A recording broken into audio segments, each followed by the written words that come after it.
As we come to Joshua chapter 3, the people of Israel are about ready to cross the Red Sea now. Not the Red Sea, but the Jordan River into the promised land.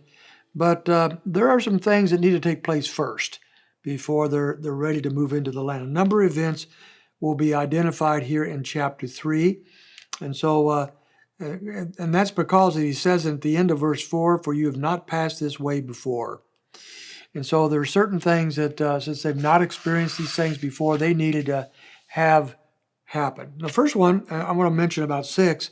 The first one is that they needed to see in verse 5 that the Lord will work wonders among them.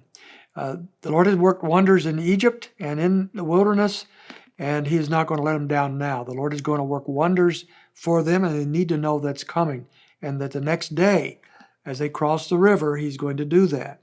Secondly, they needed to know that Joshua was God's appointed leader.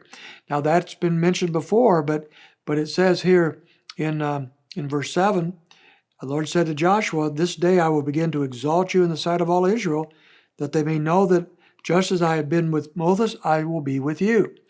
And so he need to really confirm. I mean, Moses has led them for 40 years. He's the one that brought them out. He has been the father to the nation. Joshua is a good man, but is he really God's man? Well, God wants to prove that to them. They needed to know that that's true. And so he will be exalted, it says here. Thirdly, 12 men need to be appointed. We see that in verse 12. He says, "Now take for yourself 12 men from the tribes of Israel, one man from each tribe." This has to do, points both directions, both back and forward. In the past, remember, there was 12 men picked out from Israel to go out and spy out the land, and they failed Israel by coming back with a bad report. All but Enoch and Joshua, 10 of them came back with bad reports. Now he picks another 12 men, one from each tribe, and has a job for them. That job right here is not identified. It will be in chapter 4, so we'll look at that later. But there are 12 men been handpicked that are leaders, one of each tribe. And then we have in verse 11, we're backing up a little bit, we have that the priest will lead them forward with the ark. "Behold, the ark of the covenant of the Lord of all the earth is crossing over ahead of you into the Jordan." And so the priest will be carrying the ark, as they have done throughout the wilderness wanderings, and that ark of the covenant will lead them across the Jordan.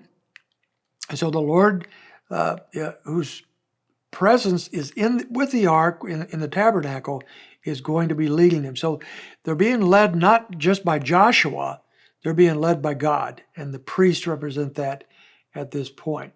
And then in verse 13, we see that as they come to the Jordan River, the soles of the feet of the priest as they carry the ark of the Lord, as they come to the river, shall rest in the waters of the Jordan. The waters of the Jordan will be cut off, and the waters which are flowing down from above will stand in one heap. What had God done at the Red Sea? He had parted the waters. The Exodus generation witnessed that and experienced that, but this generation had not, most of them had not seen that. And so God is going to do at the Jordan River what he had done at the Red Sea. And the waters are going to stand up, they're going to part, and they're going to walk through on dry land, not muddy, sloppy land, dry land, just as they had done at the Red Sea. And then finally, the people crossed the Jordan on dry land, as I said in verse 17.